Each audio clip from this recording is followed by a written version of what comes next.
Engel. Bienvenue dans Dinguerie Room. Le point commun entre mes invités et moi, un micro et une passion pour le rire, l'humour, la scène. Tout ce qui nous anime et nous fait vibrer, flipper, rêver. La dinguerie. Alors, mesdames et messieurs, j'ai le plaisir, j'ai l'honneur, j'ai le kiff de recevoir Alban Ivanov. Alors Alban, il est humoriste, il est comédien, il est auteur, il est plein de choses, mais tu peux enlever le casque parce que il est pas branché. D'accord. il est très sérieux. Bonjour. Est très très sérieux. Ça va Alban ? Ça arrive que je sois sérieux. Ouais. Je suis plus sérieux dans la vie que sur scène. Absolument. J'ai l'impression. Moi, je te connais depuis longtemps. On traîne pas forcément ensemble, Non, mais ça fait longtemps qu'on se voit. Ouais. On a suivi nos carrières respectives. Et c'est vrai que dans la vraie vie, t'es très posé. Et il y a beaucoup de pudeur même, je trouve. Ouais, bah je sais pas, j'aime bien... non, je sais pas, je suis moins folklorique que sur scène. Ouais. J'aime bien parler, j'aime bien écouter en vrai. C'est pour ça que je suis plus calme dans la vie. J'écoute plus que je ne parle. Même parfois sur scène, ça me fait chier de parler autant. Tu vois, ça me fait ça aussi. Des fois, ça te fait le fait de rester 1h30 et même en sortant de scène, tu dis, faut que j'arrête de parler. Ça y est, c'est trop. C'est presque, comment dire, c'est trop. C'est ça. Ouais, c'est pour ça que au début, je me posais même les questions des interactions avec le public et tout. Parce que des fois, j'ai envie d'aller tout droit, mais en vrai, ça me fait du bien d'écouter des gens qui me parlent un peu. J'en profite en fait pour découvrir quelqu'un, un groupe d'amis. Ouais, sincèrement en fait. Ouais, c'est ça, des vrais stionqués, quoi. Pour après repartir et jacter pendant. Et échanger. Échanger, ouais. Ouais. Et c'est vrai que dans le stand-up, dans la nouvelle scène du stand-up, en ce moment, je fais plein de plateaux, je me suis remis dans le game à fond, et c'est vrai que le truc qui revient, c'est il faut le moins possible parler au public. Mmh. Genre, si tu parles au public, c'est pas chic, c'est pas ce que-là. Ouais, c'est vrai. Mais après, moi, comme en plus, même dans le spectacle, j'ai quand même gardé les personnages. Dans les personnages, t'imposes un quatrième mur où les gens te parlent plus. Et bon, c'est les codes. Mais moi, bon, après, à partir du moment où t'es en stand-up et tu t'adresses quand même directement aux gens, moi, je me dis qu'on peut quand même se permettre de parler avec eux. Après, voilà, encore une fois, c'est pas, ça dépend comment tu le fais. Moi, quand je fais de l'interaction, c'est pas pour compenser un manque de quelque chose. C'est juste, peut-être pour ça qu'on dit que les stand-uppers disent ça. Ouais, bah oui. Ouais. Oui, mais non. Après, moi, c'est vraiment partif. Et il y en a des très très ramas que j'ai vus sur tes réseaux sociaux que tu postes de temps en temps. Ouais, bah là, depuis que j'ai repris la tournée là. Mais c'est une dinguerie. Ouais, mais je pense que les fous attirent les fous. C'est ce que je suis en train de constater. Ah ouais. C'est la psychiatrie. Ouais. On est vraiment, l'hôpital psychiatrique, mais c'est très intéressant. Bah ouais. Non, mais je me dis, on attire ce qu'on crée. Hein. Donc, à partir du moment où tu fais des spectacles de cons, t'as de fortes chances qu'il y ait des cons dans la salle. Et puis, on est entre cons. Et puis, ça nous rassure de pas se sentir seul. mais j'adore parce que il y a une vraie tendresse pour eux. Mais en vrai, je pense que c'est comme on crée une bulle de... on se prend pas pour ce qu'on n'est pas, on va pas... Enfin, moi, c'est ce que je fais. Ce que je fais sur scène me ressemble beaucoup dans la vie. Je m'invente pas de vie, en vrai. Je suis ce que je suis. Donc, j'ai l'impression que même les gens qui viennent et qui comprennent mon humour, eux aussi s'amusent à faire ça. À se rendre plus débile que débile. Et c'est ça qui m'éclate. Là, la dernière impro que j'ai mis, c'est ça, c'est un mec, Kevin, il me parle pendant 5 minutes de sa femme est enceinte et tout. Donc déjà, il me raconte que de la merde. Et 5 minutes après, on se rend compte qu'en fait, c'est pas sa femme, c'est la femme de son ami. Donc en fait, il est en train de parler avec moi depuis 5 minutes, alors que c'est même pas lui le concerné de l'histoire. Mais il s'invente une life. Il s'est tapé un délire. C'est mon moment, je tape mon délire, mais jusqu'au bout. C'est ça, ma femme est enceinte et tout. Et je dis, mais elle est où? Et là, j'entends, non, mais en fait, c'est la femme de mon pote. Je me dis, ah ouais, d'accord. Donc en vrai, les gens, ils veulent délirer aussi. Et moi, ça me fait plaisir de délirer avec eux. Et c'est un kiff de jouer devant autant de personnes? Ouais, là, c'est vraiment un vrai kiff. Là, pour le coup, j'arrive à prendre du plaisir. Le premier spectacle, beaucoup moins. Le premier, c'était très dur pour moi. Pourquoi? Parce que on n'est pas prêt à ce qui nous arrive. Moi, c'est la vérité, c'est avec le Marrakech du Rire 2015, sketch du foot, je passe donc du Comedy Club où salle de 120, j'étais en général à 50-60 personnes. Et derrière, je fais complet pendant 3 ans, en me retrouvant dans les plus grandes salles de France. Et en vrai, des fois, j'avais envie d'appuyer sur le frein en disant je me sentais pas prêt. Je me disais, moi, je suis encore dans mon délire de création, d'essayer des trucs. Puis d'un coup, derrière le rideau, on me dit, il y a 1500 personnes qui t'attendent, quoi. Et pourtant, ce qui t'est arrivé là, il y a quelques années, c'est-à-dire d'avoir vraiment beaucoup de succès, beaucoup de monde dans tes salles et tout, c'est arrivé tard. Ouais. C'est-à-dire, je veux dire, t'avais pas 18 ans. Et je trouve même, parce que nous, on sait, je sais pas comment te dire, mais chez les humoristes, mesdames et messieurs, on sait qui est Ranma dans la vraie vie. On sait vraiment. Et nous, on sait que toi, tu fais partie des très forts depuis toujours. Et c'est vrai qu'on se disait, dis donc, c'est pas son moment, là. Quand est-ce que ça avait... Je te jure, hein.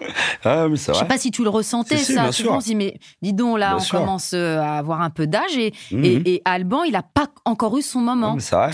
Tu te rappelles de cette période-là? Bien sûr, bien sûr. On se dit, c'est quoi le délire? Bien sûr. On sait qu'il est Ranma, tout le monde sait qu'il est Ranma. Pourquoi le queutru, il vient pas?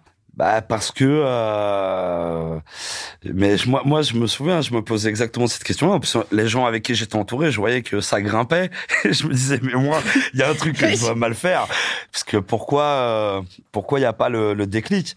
Et en vrai de vrai, hein, je vais te dire, c'est la vérité, hein, c'est Jamel qui a réussi à me débloquer quelque chose. Donc il y avait un cash blow. Ouais, il y avait un vrai blocage. Mais de quoi? Le blocage, c'est la sauvagerie. C'est que j'étais trop sauvage, trop rebelle, dans le sens où j'adorais faire rire, c'était bien, mais par rapport aux productions, la télé, les institutions, je m'en battais les couilles. Tu jouais pas le jeu. C'est exactement ça. Pourtant, t'es quelqu'un d'adorable, de respectueux. Je veux dire, il y a aucun problème, mais... Non, mais c'était le côté, c'est ce qui me déplaisait. Je me braquais vite. C'est par exemple parce que bon, j'ai un humour dans la vie où je suis assez rentre dedans. Ouais. Et à partir du moment où on me parlait de télé et de radio, on me disait ouais non, par contre, faut faire doucement. Ouais. Ah, j'avais pas envie de faire doucement parce que de toute façon, je savais que en faisant doucement, ça allait pas marcher parce que c'est pas toi. Ben voilà, c'était pas moi. Donc tu mens après. Exactement. Donc ça me servait à rien. Mais est-ce qu'aujourd'hui t'es aussi libre qu'avant? Ouais, maintenant c'est cohérent. Maintenant, parce que je pense que j'ai fait les efforts qu'il fallait faire. C'est pour ça que je te dis. Jamel, il m'a dit une phrase, ça m'a ouvert les yeux quand il m'a dit ça. Il m'a dit, t'es le meilleur boxeur de rue. Maintenant, je vais t'apprendre à boxer sur un ring avec des gants et un short. Et j'ai compris en fait ce qu'il a voulu me dire. C'est, on va rien toucher à ton âme et à de ce que tu fais. Par contre, c'est la forme. On va y mettre la forme pour que les gens puissent écouter ce que t'as à donner. Et c'est ce qui fait que, à un moment donné, je me suis canalisé en quelque sorte. J'ai joué le jeu. Voilà, Canal, Jamel Comedy Club. Ok, faut parler avec des gens, faut envoyer le texte avant. Ouais. Et comme j'avais Jamel avec moi, et lui, je sais aussi ce qui l'intéressait chez moi, c'était ma différence. C'était une manière de comment faire passer la différence, mais sans brusquer les gens. En vrai. Et aujourd'hui, tu vois, c'est marrant parce qu'aujourd'hui, même des gens comme Canal viennent me chercher moi pour mon style d'aujourd'hui. Quoi. Ouais. Et est-ce que c'est quelque chose qui t'a coûté de faire ça? Est-ce que ça a été redû? Je parle à l'envers beaucoup, pardon. Ouais. Non, pas coûté parce que après. Pas de regret, je pense que après c'est le mektoub, hein, t'arrives quand tu dois arriver. Donc ça m'a peut-être coûté plus d'années que certains, mais c'est pas des années. Ça a été difficile de faire ces efforts-là ou? Ah ouais, bien sûr. Bien sûr. Mais après, encore une fois, je l'ai vu. Tu te professionnalises finalement, peut-être. C'est exactement. Tu vois, ça s'est passé. Je faisais le Before, une émission sur Canal. Ah, avec. Tout. Ouais, c'est ça. Attends, comment il s'appelle? Il était super, ce mec-là. Touroud. Thomas Touroud, je crois.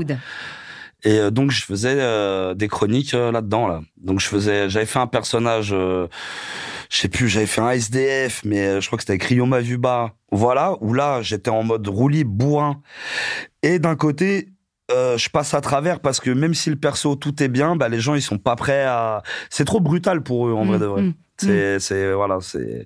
Mais dans toi, ta vie personnelle avec les poteaux, est-ce que ça aussi, ça t'a changé ou pas?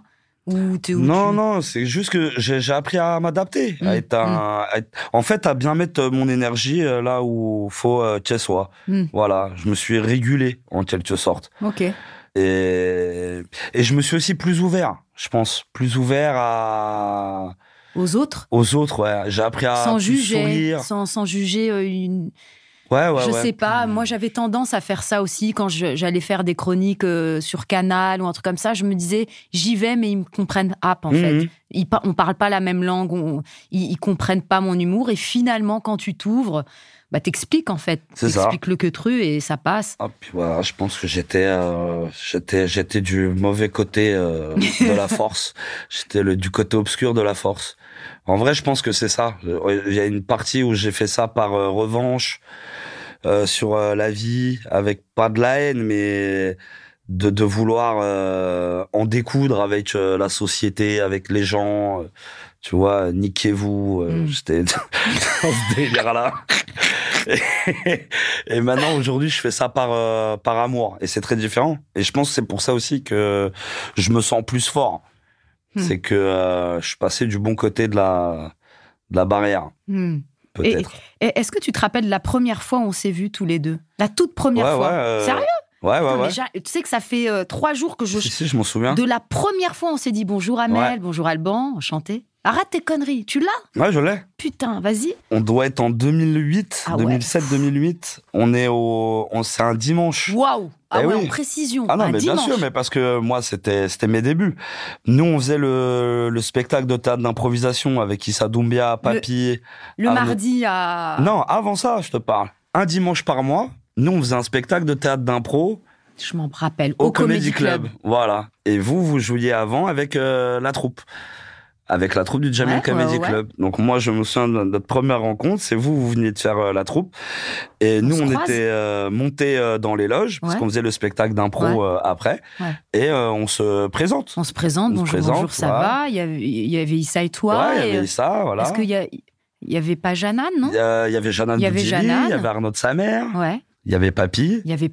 Et voilà, moi, c'est une petite femme mince, avec les cheveux courts. Julie Galibert. Andy Pimor, non, il y avait ça c'est des pas blazes, mal de têtes. Ça c'est des blazes. Bah ouais. D'ailleurs, je le conseille parce qu'il y a beaucoup de stand-uppers qui écoutent le podcast, ou même les gens en général, les chefs d'entreprise ou les gens timides. Je trouve que l'impro, c'est une dinguerie. Moi, je faisais partie de la LIFI, de la Ligue d'improvisation de Paris. Toi, celle des Yvelines. Ouais.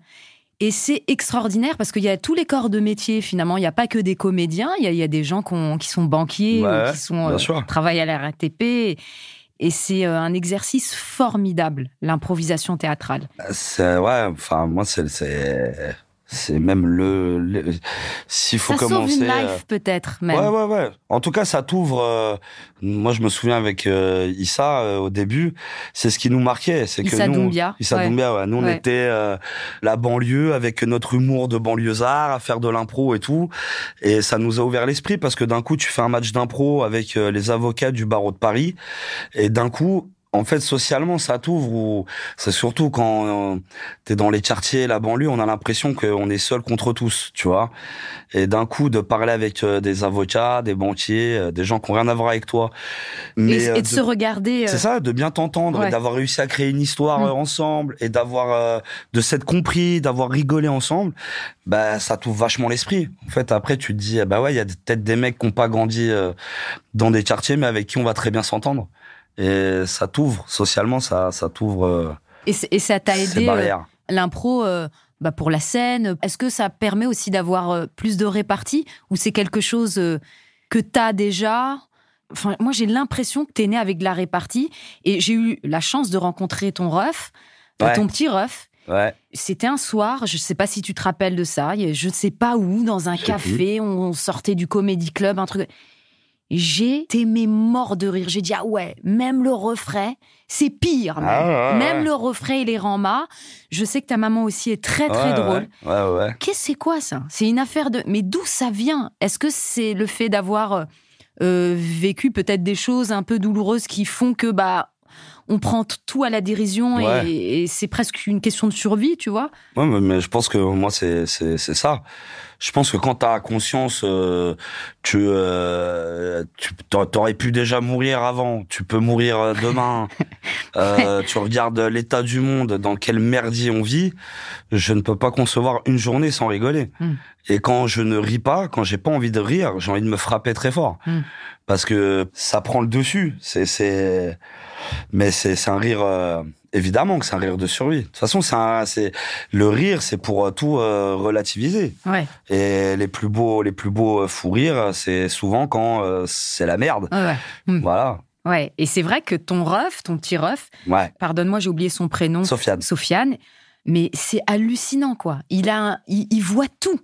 Enfin, je sais pas comment te dire, tout. Tout est imagé. C'est incroyable.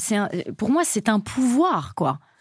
Ouais, j'ai jamais autant vu pour te dire. Je m'en rappelle clairement, tu vois. Pourtant, c'est jamais revu avec Sofiane. C'est fou. Comment il va, d'ailleurs? Bah, il va bien. Il va bien, le Soso. Ouais. Ouais. J'adore. Il va bien. Hein. Ouais. Non, mais c'est vrai, je sais pas. Après, ça se cultive. Hein. Ouais. Moi, je sais qu'après, c'est pareil, avec même les enfants et tout, avec mon fils, c'est ce que... Il est rama? Bah ouais, mais parce que c'est ce que j'aime lui donner. C'est de prendre les choses... Ça veut pas dire avec moins de sérieux, mais avec de la légèreté. Et même en tant que parent, c'est compliqué, ça. Comment tu veux dire travaille bien à l'école quand t'as été un cancre et d'un coup, genre, tu te prends au sérieux en disant non mais tu sais que l'école, c'est très important. Donc, tu dis, voilà, faut être sérieux, tu vois, on aime bien faire des blagues de con. Fais-les à la récré, tu verras que c'est mieux. Et puis, c'est bien, apprends ce qu'il y a à apprendre. Et ça va, il capte. Il capte ça. Ouais. Mais moi aussi, notre fils, il capte ça. Mais je pense qu'après, c'est pareil. Ils sont intelligents, ils sont plus intelligents. Ils sont intelligents, puis on n'est pas la même génération que nos parents. Tu vois, moi, c'est ce que je dis.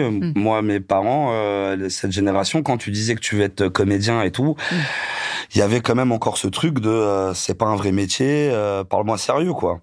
Et donc, aujourd'hui, on a compris que c'est possible de faire des métiers autres que de ceux du bureau, on va dire. Donc voilà, moi je peux pas. Mon fils demain il a 10 ans, il me dit je vais être youtubeur, je vais pas lui dire de quoi tu me parles. Non, il y a pas de problème. Moi mais fais-le bien. Voilà, exactement. Voilà, fais-le bien, quoi que tu fasses, fais-le bien. Intelligemment. C'est ça, soit bon. Du contenu exactement. Soit le meilleur peut-être. C'est exactement ça. Mais voilà, mais même quand tu dis soit le meilleur, t'as pas envie de lui mettre la pression de s'il est moins meilleur. Tu vois, donc c'est du dosage, c'est de la communication. Et ta MIFA, tes rempas sont venus te voir? Ouais. En spectacle? Ouais, bien sûr. Et comment ils le voient maintenant aujourd'hui, qu'ils voient vraiment que c'est un vrai métier, que que ça roule, même les tournages, tout. Je pense qu'il y a un truc où ma mère, elle me suit depuis le début, depuis que j'ai commencé le théâtre d'impro à 11 ans, elle me voit sur scène.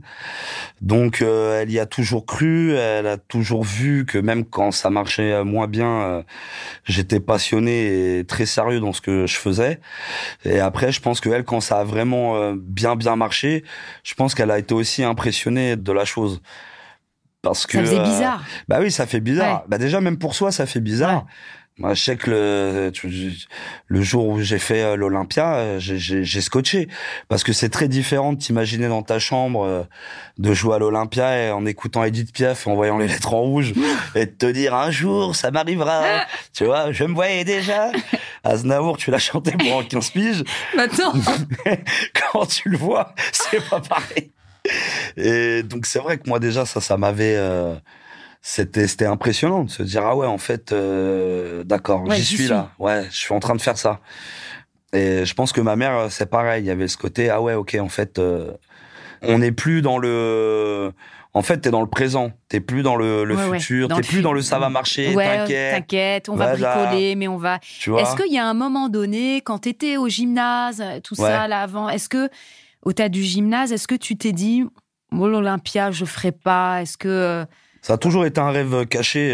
Est-ce que tu t'es découragé des fois Non. C'est un truc que je parlais jamais, mais de manière générale, hein, j'ai souvent ça moi. C'est mes rêves secrets. Ouais. Moi je savais que mon objectif c'était l'Olympia, mais pour plusieurs raisons. C'est déjà avec mon beau-père. Il y a un truc comme ça où il m'a mis une carotte, mais qui m'a beaucoup aidé dans la vie. C'était des objectifs. Ah, c'est génial. C'était un objectif. Et c'est quoi la carotte? Bah, la carotte, c'était ça. C'était de faire l'Olympia. Mais il me parlait de ça où j'étais encore à des années-lumière de me dire que un jour, c'est possible. Mais c'était un truc qu'on s'était imposé. Et tu l'avais dans la tête et tu t'es dit, il faut que je coche ce truc-là. Toujours. Parce que même déjà, quand, avec lui, je pouvais parler que sérieux de comédien cinéma à partir du moment où il y avait un contrat, où c'était concret. Donc, on avait cette rigueur-là, on se parlait pas de blabla. Il y a pas de je vais faire ci, je vais faire ça et tout. C'était quand tu fais, on peut en parler quand il y a. C'est une bonne technique parce que ça permet tu t'évites d'être en action. C'est ça, tu t'évites tout le blabla. Et puis après, moi, j'avais la fierté parce que bon, je pense que ça, c'est le côté russe. Ouais. C'est côté russe et rue. Ouais. Bah c'est voilà, d'accord. Il y a pas moyen. Ça veut dire OK, tu marches comme ça veut dire qu'il pour parler avec toi, il faut que j'ai ce contrat-là. Bouge pas, je reviens. J'arrive. Voilà. Et là hop, tu poses et tu dis voilà. Maintenant on va parler. Et donc l'Olympia, je l'avais aussi un peu comme ça. Je me disais je le disais pas mais c'était un objectif Et alors le premier Olympia? Ouais.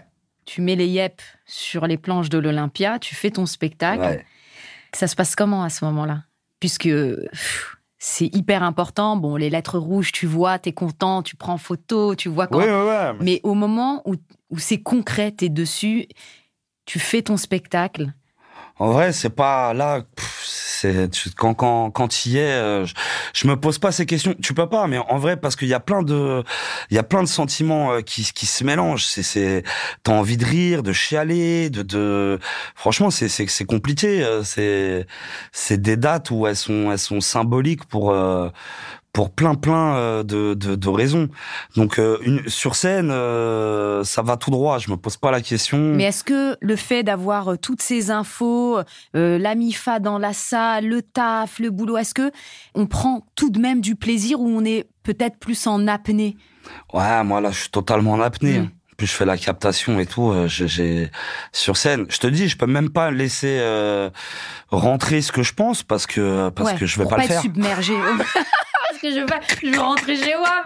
Je dis bon les gars, je vais m'asseoir et je vais dire désolé messieurs dames, mais c'est trop d'émotions. Ouais. Revenez demain. Wow. Ah non, je pouvais pas. Et alors comment tu gères ce trac?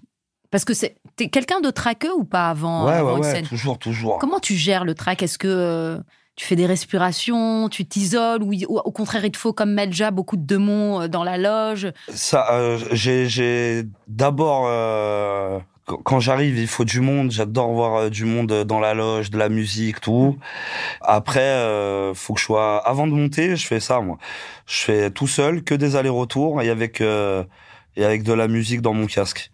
Et en fait, je limite vachement le temps le temps d'attente. Tu viens à la dernière minute. Voilà. Enfin, pas dans la salle. Mais par contre, quand j'écoute ma musique et tout, ça veut dire que c'est quand on me tape sur l'épaule en me disant c'est là tout de suite. Donc je jette le casque et je monte direct. Bonsoir messieurs dames. Donc encore une fois, il faut pas trop réfléchir. T'y vas un peu, ouais. Faut pas. Sinon c'est là où la robe elle commence à monter. Ouais. Ah ouais, ça c'est. Et t'as des rituels, je sais pas, embrasser une bague, un pendentif ou. Non, pas d'objet. Parce que j'ai pas. Tu t'attaches pas à un truc. Non, j'ai pas ça, mais c'est pour ça passe par la musique. Ouais. C'est la niaque. Alors tu mets quoi dans ton casque? Est-ce que tu peuras? Ouais, c'est que. Genre quoi, Kerry James? Que cette énergie-là. Non, c'est que de l'énergie on va à la bagarre. Pour ceux qui bougent, pour ceux de Mafia Chartier. J'ai un son là de NTM avec Bustaflex, Zoxy. Oh là, oui. Du live Bercy 98 qui me met une énergie. For My People. C'est... Ah oui. J'ai celle-là, j'ai la FF, français, la FF, beaucoup de rap et en groupe. Ouais. Parce qu'en vrai, c'est ça, c'est que moi, oui, on est seul sur scène, mais moi, je suis pas tout seul. Je fais un sport d'équipe en vrai. C'est comme la boxe. Voilà, ok, moi je suis sur le ring, c'est moi qui boxe, mais derrière j'ai un soigneur, j'ai un entraîneur, j'ai mes potes. Ouais. Donc en vrai. Je représente mon équipe, je représente des gens. C'est ça qui me donne la force d'y aller tout seul. Je suis pas du tout dans un truc de individualiste. Individualiste, ouais. Alors qu'on est seul, physiquement, sur oui. scène, ouais. Physiquement, oui. Mais pour moi, je représente des gens. Voilà. Je représente pas que moi. Et même dans mon écriture, dans tout, j'ai aucun problème à dire que j'écris avec des gens, que je me fais aider. Parce que ouais, il y en a qui cachent ça. C'est ça. Alors que j'ai jamais c'est ce que je dis moi souvent. Je dis j'ai pas ce problème-là parce que j'ai pas de problème d'ego. Je suis le meilleur. Tu comprends là voilà. J'adore. Voilà de comprendre le sens de cette phrase-là. Tu vois. Mais évidemment. Donc ça veut dire moi si je suis tout seul, je sais que je vais très bien m'en sortir tout seul. C'est pas le problème. Par contre, je sais que je vais être meilleur avec des gens. Avec d'autres. Voilà. Additionner les cerveaux, moi je suis pour ça. Exactement. Absolument. Voilà. Se tirer vers le haut. Ouais. Il y avait des vannes dans mon premier spectacle, c'est Christophe, le régisseur du Comedy Club, qui me l'a donné. Ouais. Et c'était une blague qui cartonnait. Ouais. Où je faisais le pitbull de mes voisins gays. Ouais. Oui, je me rappelle. Ouais. Et c'était quoi? C'était dans l'appart, je suis pas le seul à me lécher les couilles. Tu peux me ramener tous les auteurs que tu veux, de qui tu veux. Bah, cette blague-là, c'est Christophe. C'est Cricri de la régie. Ouais. Et je serais bête de m'en priver. Tu vois, en disant, non, mais attends, frérot, laisse faire les professionnels de la rigolade. Ah non, bah là, il tente ses boutons, il en a une meilleure que nous tous. Bingo, je prends celle-là, moi. Ouais. Donc, non, pas du tout de problème. Et c'est marrant, mais moi, je trouve vraiment que, Alban, tu sais vraiment bien t'entourer. J'ai eu l'occasion, il n'y a pas longtemps, de passer une soirée avec toi à Marseille. Ouais, c'était sympa. On s'est rencontrés et j'ai pu... Confinement. Ouais. Forcément, on était dans les maisons, dans les salons. Non, on était à l'hôtel à ce moment-là. Et il y avait toute ton équipe qui était là. Donc, je connais Julien Chauvard, ton manager, je te connais toi, mais c'est vrai que j'ai beaucoup observé ce soir-là et c'est vrai, je me suis dit, je veux absolument que tu viennes à Dinguerie Room parce que il y a une vraie bienveillance dans votre team, quoi. Il y a des good vibes de dingue, quoi. Mais je pense que c'est pareil. Souvent, moi, Et c'est toi, donc, qui ressens ça. Tu sens la son père et tu lui dis, bon... Enfin, je sais pas comment vous vous êtes trouvés. En tout cas, je veux créer ça. Moi, je veux créer ça. Moi, si j'ai la chance de pouvoir faire quelque chose et de m'entourer de gens, je veux m'entourer des meilleurs. Je veux m'entourer des meilleures personnes. Et le point en commun de tout ton entourage, ils sont très rama, tous, selon ce qu'ils font, tu vois. Ah oui. Il y a un gars qui s'appelle Nasser. Ouais, Nasser, qui est très marrant. Enfin bref, ils sont tous très rama. C'est que quoi? Tu veux un bonbon? Là, regarde. Ah bah voilà. En fait, on voulait, on explique. Je sais pas si on a le droit mais ouais, on a le droit d'expliquer. En fait, il a pris ses cigarettes-ci, il voulait fumer une petite clope et on voulait chercher le briquet. Voilà, tranquille. Et je te dirais un lien aussi que j'ai beaucoup dans l'équipe parce que pour moi ça c'est indissociable parce que je pourrais pas le faire. Ouais. Même les gens les plus drôles que j'ai, avant tout, c'est humainement, c'est des très belles personnes. Parce que ça, moi, je sais pas faire. Tu peux me présenter quelqu'un de très drôle, mais si humainement je le sens pas, je me passerai de lui. Mais je sens ça en toi. Cette fameuse soirée à Marseille. Donc, on a beaucoup ri. On a fait que gaulerie. De toute façon, c'est le concept. On a que gaulerie. Et il y a aucune médisance. Ça parle sur son père. C'est très. Non. Mais c'est toi qui dégages ça. Et ça, je t'ai toujours vu comme ça. Mais parce qu'on n'a pas besoin de ça. Enfin, en tout cas, moi, c'est ce que j'estime. J'ai jamais eu besoin d'écraser quelqu'un pour arriver là où je suis. Je me suis jamais dit, si je suis pas là où je dois être, c'est à cause de quelqu'un. Il y a de la place pour tout le monde. Exactement, il y a de la place pour tout le monde. Et moi, je me souviens même, tu vois, à l'époque, avec Kev Adams, tu vois, que je connais que comme ça. Mais je le défendais là-dessus, parce que j'avais plein de gens qui disaient, genre, il a rien à faire là, il est pas marrant et tout, ce que tu veux. Chacun pense ce qu'il veut. Mais moi, je disais à chaque fois à ces personnes-là, si tu estimes qu'il a volé ta place, va vite récupérer ta place. Tu vois, te laisse pas voler alors. Donc, à partir de là... Et tu désamorces et la personne se rend compte que c'est ridicule. Voilà, s'il est là, c'est qu'il doit être là. Il oblige pas 5000 personnes à venir le voir. C'est que il a un truc, il a quelque chose, que tu sois d'accord ou pas. Mais donc, pour moi, voilà, c'est d'autres boxeurs, mais les autres humoristes. Donc, j'ai un grand respect pour déjà un mec qui monte tout seul sur scène.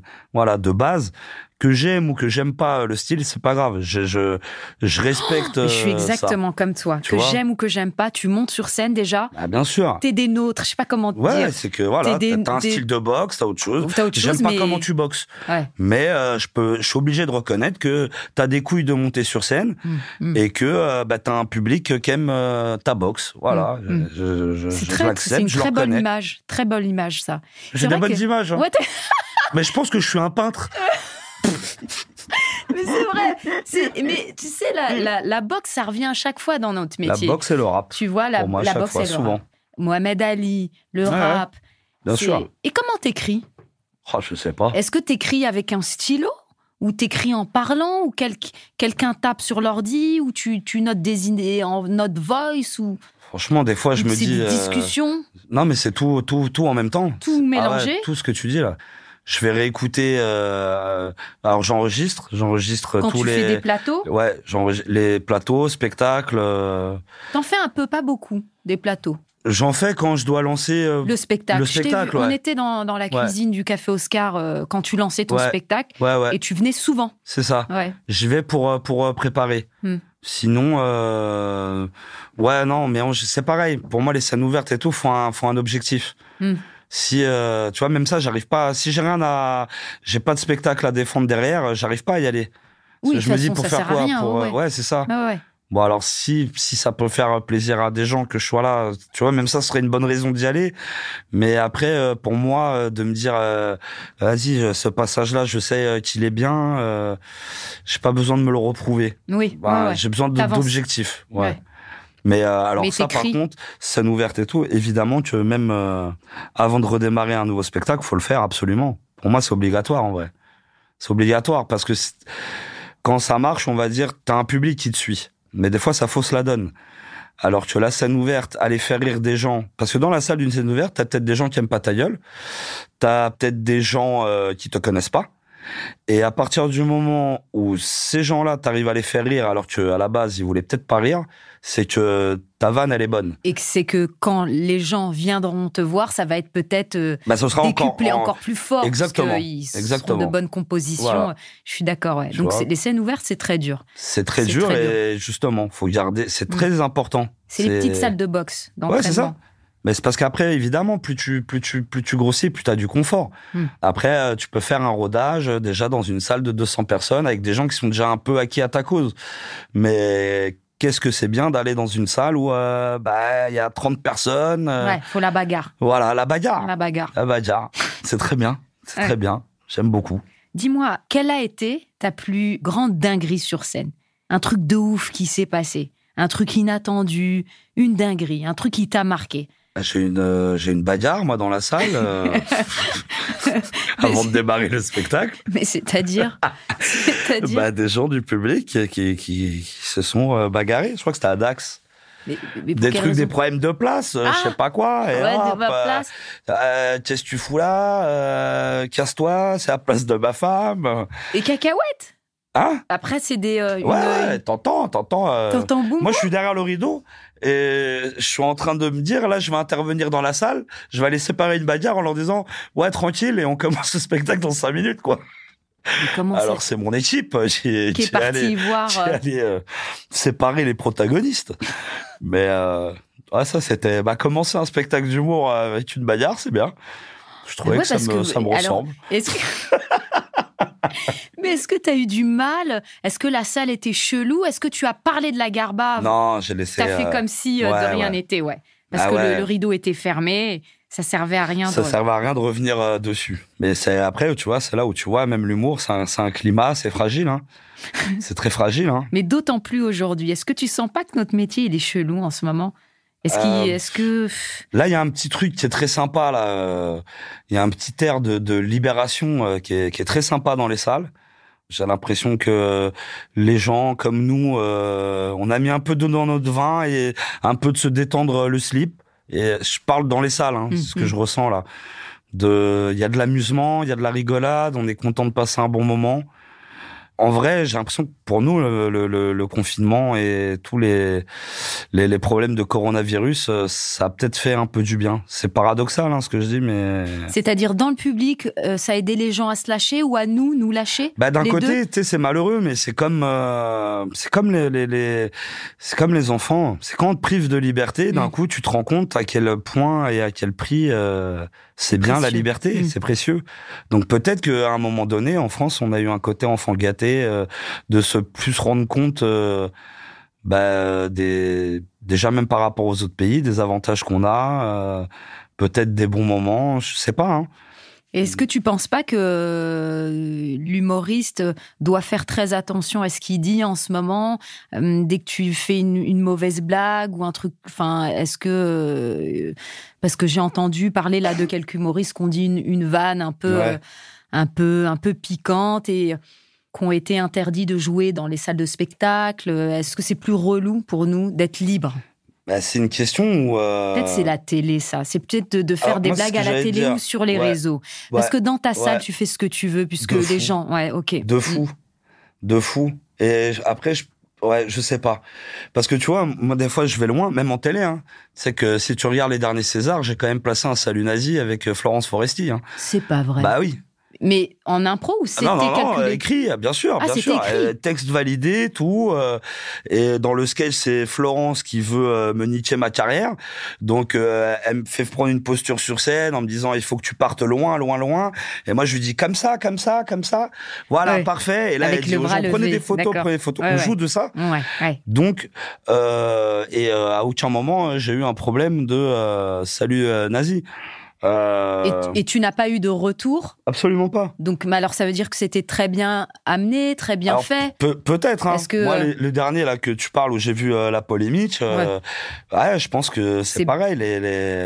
Faut savoir le faire. Mais est-ce qu'on a le droit de se tromper? Ah ben ça, bien sûr. Tu vois, l'humoriste, parce que moi j'en ai fait 20, des vannes cheloues, c'était mal écrit, et puis tu dis, bon, c'est nul en fait, c'est pas en marre. J'ai blessé peut-être quelqu'un. Oui, mais alors après, c'est le prof. C'est compliqué. Ouais, de toute façon, c'est super compliqué. Et après, en plus, j'ai l'impression qu'il y a un peu un truc, c'est le loto, quoi. Ça se trouve, t'as 10 humoristes qui ont fait des vannes bien pires que celle-là, ils sont passés à travers. Et puis, toi, là, d'un coup, c'était le jour J. Et c'est toi qui fais le thème de l'émission, peut-on rire de tout? Oh la vache. Ouais, mais moi, à la base, j'ai écrit la blague, j'attendais le bus. Ouais, mais t'as déjà pas à attendre le bus. Tu vois, donc... Et est-ce que toi, tu te mets des limites dans ton humour? Non, moi, je me mets des limites à la télé. Ça veut dire... Dès que t'es en promo et tout, tu sais que t'es regardé... Mais je le fais pas, en vrai. Même ça, je pense qu'il faut créer son style de promotion. Moi, je fais pas de... Je fais très peu de plateau télé, de promo, ou même quand je fais de la promo. En vrai, tu vois, par exemple, ce que je fais sur W9, La Petite Histoire de France, je fais de la télé. Mais je fais de la télé dans un cadre qui me va très très bien. Ça veut dire que si tu m'aimes bien dans La Petite Histoire de France, tu vas aller regarder si je suis sur scène ou si je joue. Voilà. Donc c'est ta visibilité là, télévisuelle, exactement. Plus que d'aller avant un spectacle, faire le classique. Je le fais jamais ça. Quotidien, c'est à vous, TPMP, essayer de. Ça, je le fais que pour les films. Pour le cinéma, j'accepte le jeu parce que je défends un film, puis un rôle. Tu parles du film, t'as pas... Mais sinon, je le fais pas. Et les émissions que je préférais, c'est où il n'y a pas la promo. Burger Quiz, ce que j'ai adoré faire, c'était Burger Quiz, génial. Kems. Pas de promo. Et la grosse rigolade, à un moment avec Cyril, là, on racontait que des blagues et on s'en fout de tu joues où, de quoi. Il n'y a pas de promo. C'est ça. Pour moi, ta meilleure promo, c'est d'être marrant. Kems, si t'es marrant pendant l'émission Kems, les gens, ils vont chercher. Il joue, lui. J'ai envie de le voir, il est marrant. Et c'est pour ça que dans Dinguerie Room, il n'y a pas de promo. Parce que sinon, c'est une galère, quoi. C'est naze. Ou même là, pour un extrait du spectacle, je vais pas venir parler de mon spectacle. Je te fais un extrait. Là, on a fait le festival de Calvi pour C8. J'ai fait un 5 minutes inédit. Et voilà, pour moi, il a été diffusé. Et voilà. Si t'as envie de venir. Exactement. Mais non, après, je m'interdis rien du tout. En tout cas, sur scène. En vrai, je m'interdis rien sur scène. Et s'il y a un truc que t'as entendu sur scène, tant que j'aille parler à la télé, je viendrai pas. Parce que t'avais déjà à être là. Ok. Moi, et je te jure que c'est vrai, par contre, quelqu'un de mon public, j'ai eu ça là, il y a pas longtemps. Une dame, elle a pas aimé une blague que j'ai fait. et elle me l'a mis sur Facebook. Elle l'a expliqué pourquoi? Elle m'a expliqué pourquoi. Eh ben, je parle avec elle. Je parle avec la dame. Parce que la dame, elle s'est déplacée, elle a payé, elle est venue voir mon spectacle, et moi, je suis pas content si j'ai pu blesser cette dame-là. Je parle avec elle. C'est normal. Elle s'est déplacée, elle a payé.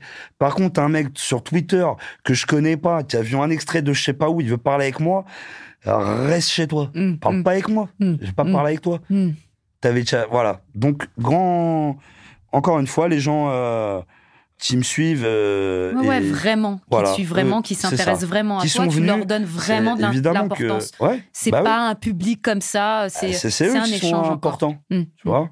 Et est-ce que une dinguerie, la dinguerie chelou, c'était la bagarre, et une dinguerie heureuse sur scène?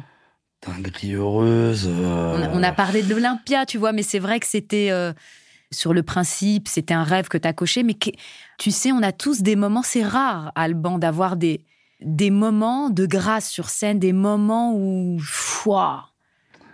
que t'as kiffé. Je te dirais, j'en ai eu 2, mais différents. C'est les Marrakech du rire. Il s'est passé, c'était fou ce qui s'est passé.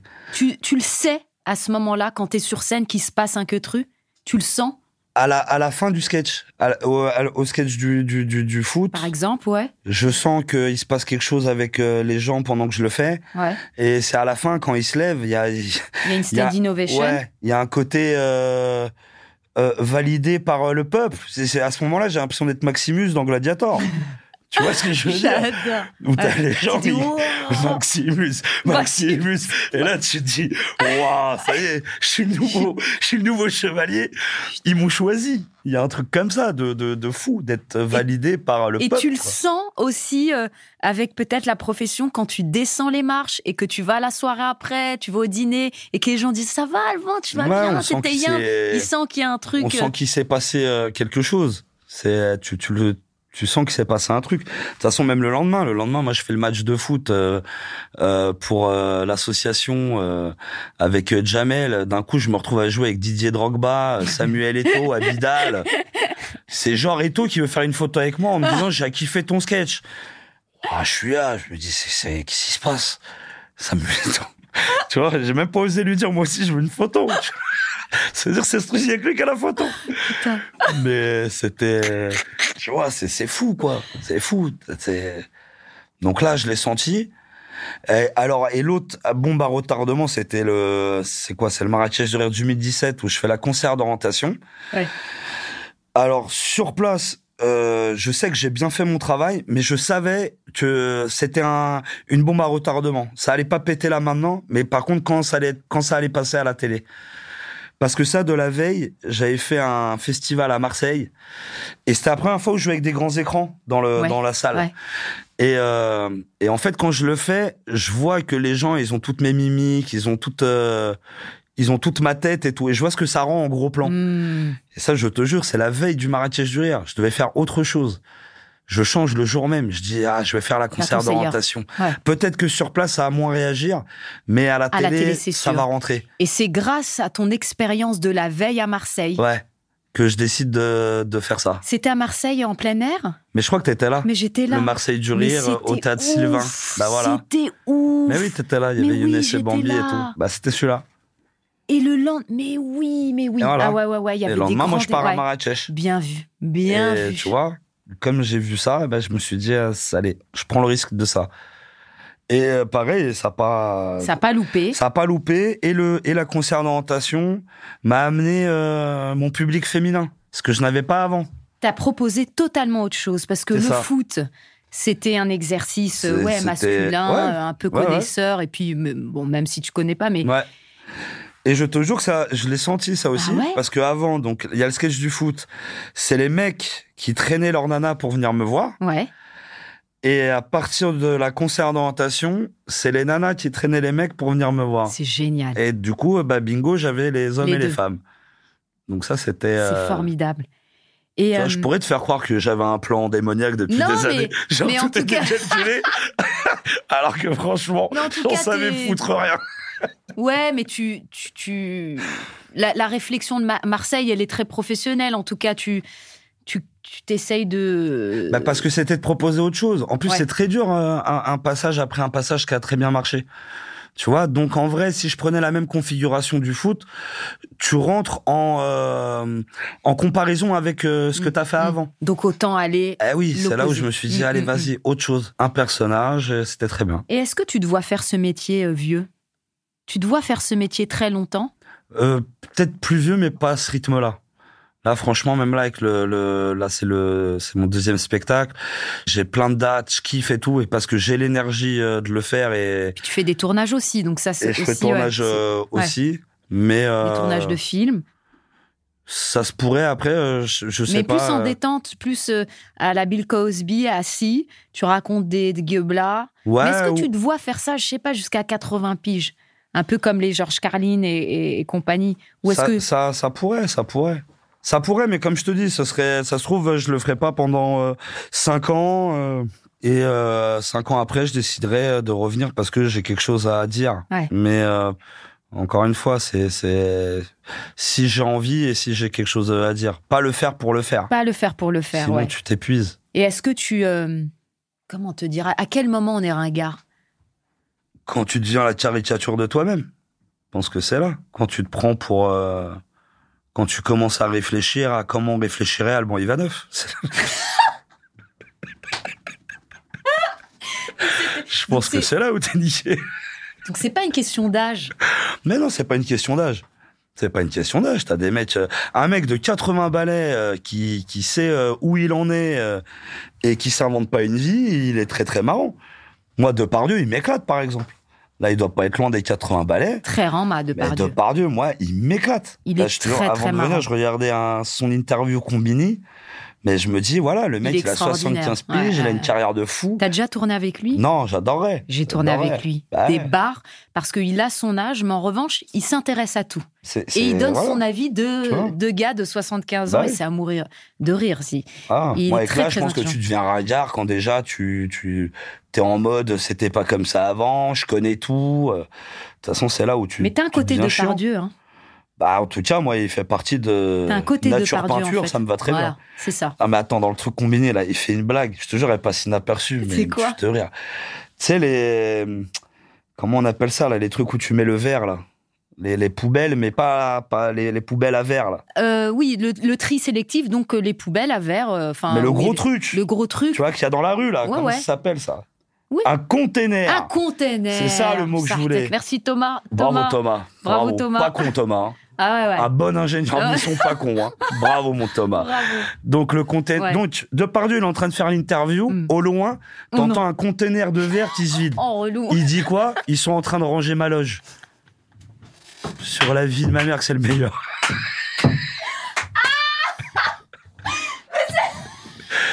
Depardieu, j'ai dit ça. Waouh, quel timing. Mais j'ai dit ça, c'est pour ça que c'est Gérard Depardieu. C'est un génie. C'est un génie. Là où on aurait fait semblant de pas... Mais de pas entendre. Lui, il entend le bruit des verres qui pètent. Il l'inclut. Il est en train de parler, à répondre à une question, et il dit ça. Autodérision. Voilà. Il dit, pardon, ils sont en train de ranger ma loge. J'ai dit, mais quel génie. C'est un tueur. C'est énorme. Bon, voilà. Donc, non, je pense pas que... Là, j'ai rien à voir le fait que tu sois ringard ou pas. Si, là, j'ai tourné il y a pas longtemps avec Guy Marchand, qui est aussi très âgé. Très, très, très marrant. Très, très, très marrant. Tu vois, le mec, il doit avoir 85 piges, il rigole encore de ce qu'il fait là. Il dit, il y a encore des cons qui m'appellent en pensant que je suis acteur. C'est extraordinaire. Tu vois, il te raconte voilà, les mecs, ils ont... La lucidité du gars. L'autodérision, ça se prend pas au sérieux. Drôle. C'est pas parce que tu fais bien ton travail qu'il faut se prendre au sérieux, hein, en vrai. Est-ce que tu peux être un gars jeune, en fait ? Bah, bien sûr, mais il y en a plein. Ouais. Mais il y en a plein, des jeunes ringards. Moi, c'est horrible. Bien sûr. C'est pire que bah bien sûr que t'as des jeunes ringards. De 20 piges, totalement ringards. Bah ouais.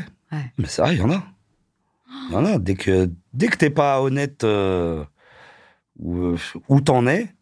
En plus, je pense que c'est ça, hein, vraiment, l'humour, c'est de garder ça le plus longtemps possible. Parce qu'après, c'est là où en vrai t'es niqué. Ce que je te dis, c'est que si t'es pas à jour avec tes pensées, ce que t'as fait... tu te prends au sérieux, t'es en mode nostalgique. Non, je pense qu'il faut... Il faut être en accord avec toi-même, quoi qu'il arrive. Ouais, quoi qu'il arrive, ouais. je pense. Et est-ce que tu penses que l'humour, être sur scène, c'est une drogue? Est-ce que c'est quelque chose dont tu as besoin? En tout cas, je sais pas. Rire, oui. Rire, c'est une drogue, de rire tous les jours. Ouais. Ça, pour moi, oui. C'est pour ça que quand une journée où je ris pas, je le vis vraiment très mal. Hein. Et je te dis, ça m'énerve de pas avoir réussi à rire de la journée, un truc qui me casse les couilles. Donc ça va même orienter ta journée. Ah ouais, bien sûr. De qui je vais voir, qui je vais appeler. Ah ouais, bien sûr. Et même de pas réussir à appeler les gens. Quand t'es bloqué dans un truc t'es pas bien et t'arrives pas il y a des moments où t'arrives à lâcher prise et à repartir vite dans la rigolade, et puis il y a d'autres jours où t'arrives moins à le faire. Ouais. Et quand j'arrive moins à le faire, ça m'énerve. Ça m'énerve. Et je me suis fait avoir, voilà. Aujourd'hui, je me suis niqué. Dégoûté. J'ai pas réussi à rire. Vas-y, je vais dormir. Demain, je vais rire. Mais c'est génial. Mais toi, c'est une bagarre de vie, quoi. Mais c'est formidable. Bah oui. Et est-ce que dans ta vie personnelle, une compagne, par exemple, tu vas la choisir aussi par rapport à son sens de l'humour? Est-ce qu'il faut qu'elle soit en main? Oui. Parce que là, c'est dans le cadre des poteaux et tout, mais est-ce que même dans ta vie perso où tu te retrouves qu'avec ta fameuse, est-ce qu'elle aussi doit être en main? Oui. Ou est-ce qu'elle doit être peut-être pas forcément rama, mais bonne rieuse? Non, mais les deux. Mais après, c'est pas... putain, là, si on prend... Non, mais justement, c'est tout détente. Parce que moi, ma femme, elle me fait beaucoup rire. Mais elle me fait pas rire comme un humoriste. Parce que c'est pas un rire de blague. C'est sa nature. Moi, je la regarde et des fois, elle me fait mourir de rire. Parce que elle a une nature marrante, elle aime rire, mais c'est pas technique, mais voilà, exactement, tu vois. C'est une humeur. C'est une humeur, voilà. Mais c'est quelque chose que tu vas faire attention à ça, du moins. Bah oui. Non, mais je pourrais pas être avec une femme pas drôle, c'est pas possible. C'est pas possible. Quelle horreur. Même mannequin, super bebon, gosse, ouais, non. Ouais, même surtout. Oh là là, un mannequin pas drôle, déjà. Oh putain, c'est ça que tu me souhaites, toi? C'est ça le bonheur. Oh ben merci, Amel. Oh là là là là là là. Oh putain, l'enfer. Non. L'enfer. Non. Est-ce que tu fais des dingueries en amour? C'est-à-dire? Non, mais que je vois ce que je peux te dire ou pas.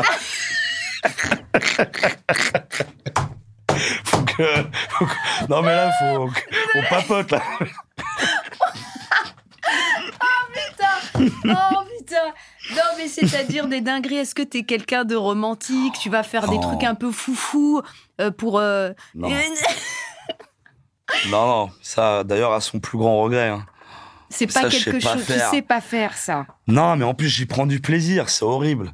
Parce que je sais que je pourrais faire des efforts de romantisme. Mais tu le fais pas parce que c'est Rama? Ouais, c'est ça. Ou jusqu'à où, tu vois, on rit. Elle me dit, non, mais t'es vraiment un gros con jusqu'au bout. Je dis, oui, je sais. Mais ouais, bah ouais. Donc, tu vois, après, c'est pareil, ça devient un jeu de... ça devient... Voilà, encore une fois, rien n'est grave. Tu vois... En vrai, on s'amuse beaucoup de ça. Moi, je suis pas du tout massage et tout. C'est pareil, j'arrive pas. Je suis un ours. Et fleurs? Ouais, alors si, Fleur, ça va. Attends, mais c'est génial, Fleur. Non, ça va, Fleur. Mais c'est tout ce qu'on demande, hein. C'est 3 pétales, hein. Il y a rien de... Non, mais c'est vrai, c'est pas ouf. C'est 2-3 pétales. Non, mais Fleur, voilà, je suis plus pour des intentions tous les jours, de tout. Tu vois, c'est pareil, j'aime pas attendre les dates d'anniversaire, donc des tu trucs. peux faire des surprises. Voilà, moi j'aime bien. Pour rien, comme ça. C'est ça, ouais, c'est quand ça me chante, ouais. C'est génial. Ouais. Mais c'est hyper romantique. Mais Alban, t'es hyper romantique. C'est pas dans les critères du romantisme. T'attends pas que je descende en cheval blanc devant la baraque en te disant je t'emmène je sais pas où. Mais j'ai mon... Ouais, t'as ton truc à toi. Dans mes codes du romantisme. Ah non, c'est propre. Deux, trois franchement trucs. Bien. Et toi, est-ce que toi, tu aimes les surprises, toi? Non. T'aimes quand on te fait des surprises? Non. Pourquoi? Je sais pas. Ça te met mal à l'aise? Ouais, ça me met mal à l'aise de fou. Pourquoi? Je sais pas. C'est comme les anniversaires et tout, anniversaires surprises et tout, j'arrive pas, c'est incroyable. C'est dingue, ça revient souvent chez les humoristes, les stand-uppers et tout. Ouais, mais... Tu crois que on l'explique comment, ça? Mais je pense que il y a un truc de l'anniversaire à la base, c'est d'un coup, c'est une journée où on te met dans la lumière, tu es le centre d'intérêt. C'est ta journée. Mais nous, gens de scène ou de cinéma, on en a combien des journées d'anniversaire? On n'en peut plus. Bon, là, on n'en peut plus, je te jure. On pourrait ne pas parler pendant une semaine et être dans une grotte pour. En vrai, je pense que nous, c'est inversé. On est tout le temps exposé. T'es tout le temps entouré de gens et devant des gens. On est très souvent le centre d'intérêt dans ce qu'on fait. Ouais. Donc, alors, nous, c'est l'inverse. C'est moi, à partir du moment où je monte pas sur scène, mais plus je suis discret, mieux je me porte. Et c'est vrai ça, ça revient à chaque fois. Et même, tu sais, moi, dans ma vie personnelle, même quand je vais à des dîners, avec mes copines, le samedi soir, elles vont se maquiller, se faire un brushing et tout. Moi, je viens en schlag, elles ne comprennent. Parce que pour moi, c'est du repos.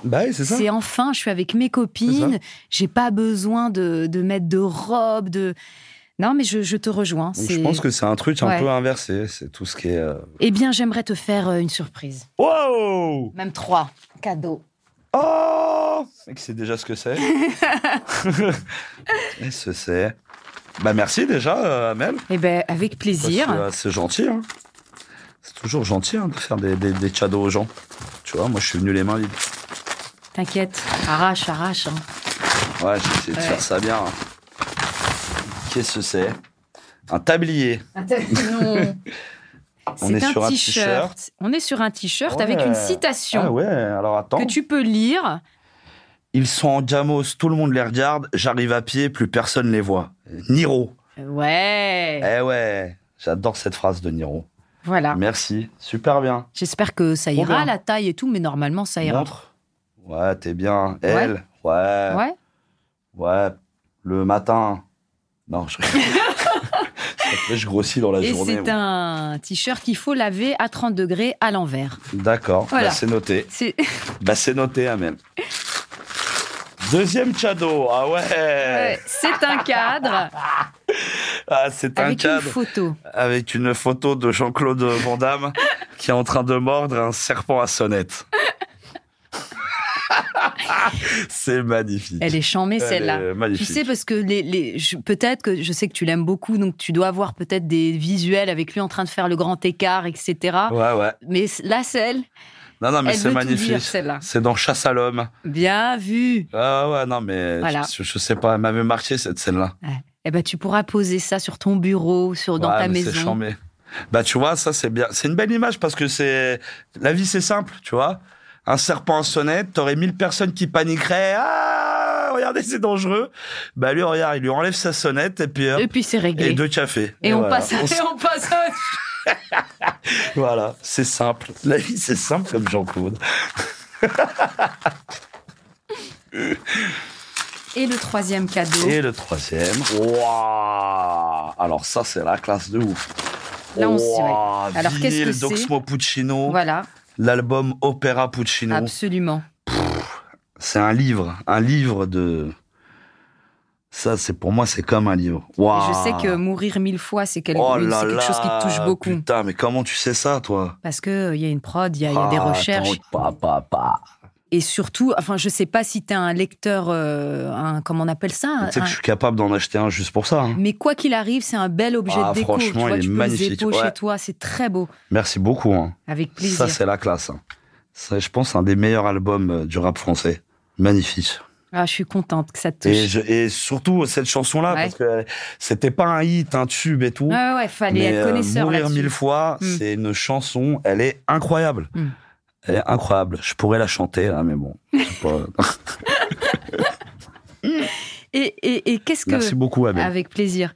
Qu'est-ce qu'on peut te souhaiter comme dinguerie pour la suite? Parce que là, tu vis des trucs de ouf. Tu vis des tournages de ouf, des rencontres de ouf. Avec ton public, avec des acteurs super que tu admires. Tu as tourné avec... on voit la photo de Van Damme, mais tu as tourné avec lui. Ouais. Là, il se passe vraiment des dingueries très souvent. Dans le futur, qu'est-ce que tu n'as pas coché que tu aimerais cocher? Tu me disais tout à l'heure, tu as des petits rêves secrets.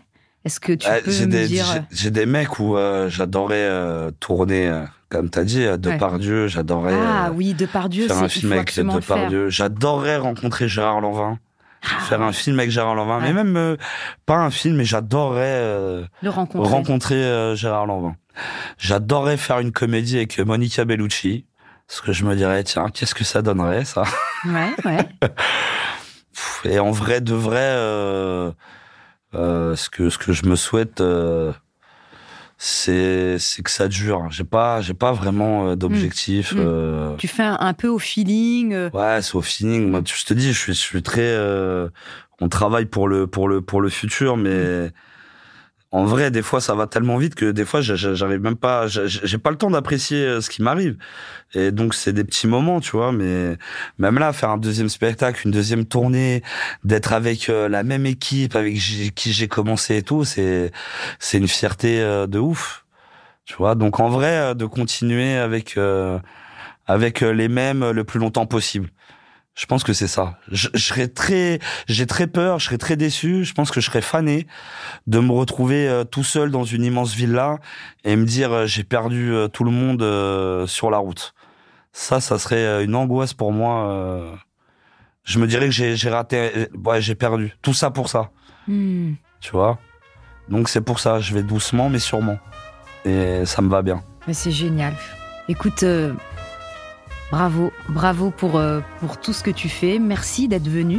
Mais merci à toi. C'était vraiment, on a passé un super moment. C'était avec très plaisir. sympa. Et merci à vous de nous avoir écoutés. C'était Alban Ivanov et Amel Chabi.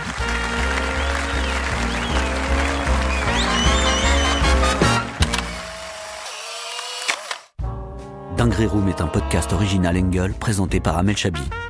Productrice Clémence Friès, réalisateur Raphaël Fruchard, ingénieur du son Thomas Gabriel, coordinatrice de production Alix Pénichon.